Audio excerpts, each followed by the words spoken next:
What's up mga idol, at welcome back dito sa ating channel mga idol. So yan, matagal-tagal na naman tayo ngayon na hindi nakapag-vlog mga idol tungkol sa limukon, sa mga tips mga idol, no. So ngayon mga idol, may iba-vlog lang ako sa inyo at i-share ko din sa inyo mga idol itong naranasan ko mga idol sa pag-aalaga din ng alimukon mga idol, no, sa katagalan mga idol, no. So ito mga idol, marami itong nagtatanong din mga idol, no, sa comment section mga idol natin noon nung kasagsagan pa mga idol ng pagbablog natin mga idol sa alimokon. So itong tanong mga idol lagi itong tinatanong mga idol sa comment section natin yan mga idol. So itong tanong na ito ay kung magbabago ba ang huni ng alimokon o hihina, kung baga hihina yung boses ng mga idol sa katagalan na pag-aalaga natin sa pangatin natin alimukon o taon-taon ng inaalagaan mga idol natin. Kasi yung iba mga idol sinasabi mga idol nagbabago daw mga idol, no? Nagbabago daw at humihina.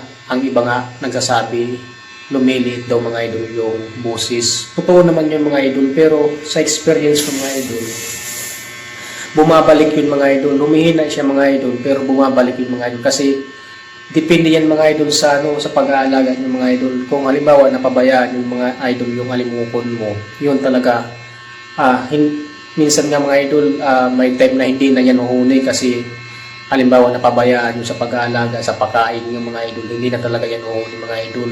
Kumbaga nangihina mga idol. Tapos mga idol, kung halimbawa humihina yung boses mga idol sa katagalan, kasi mapapansin din natin yung mga idol kasi alaga natin kung mapapansin natin mga idol yung yung alaga natin mga idol kung humihina nga mga idol. So ang gawin nyo mga idol, palitan nyo yung pagkain nyo. Halimbawa laging feeds yung pinapakain ng mga idol, palitan nyo kasi minsan doon nangyayari mga idol yung yung paghina ng buwis mga idol So pakainin yung mga idol ng mga buwang kahoy mga idol sa bukid, kagaya mga idol ng mga hagimit mga idol, yung mga malaking hagimit mga idol, yung magas pang ang dahon, yun ang pinapakain ko mga idol sa alimokon ko tuwing naghanta ko mga idol kasi yun talaga mga idol pag pinakain mo mga idol, babalik talaga yung mga idol yung boses, yung bang kalimutan ko yung pangalan mga idol yung hagimit na malalaki, parang hagimit din siya mga idol pag binuksan mo yung laman. Pag binuksan mo ang laman ng mga idol, parang hagimit din mga idol kasi malalaki. Yun pakainin yung mga idol ng ganun laki kasi yung boses ng mga idol babalik mga idol kapag lumiit na yung boses. At talaga nagbabago yan mga idol kapag hindi nyo naalagaan ng mahusay, hindi nyo naalagaan ng mabuti mga idol. So yun lang ang sagot ko yan mga idol. Kasi yung iba, ang iba nga yan mga idol pumapayat yung paa mga idol sa katagalan kapag hindi na alagaan ng mabuti.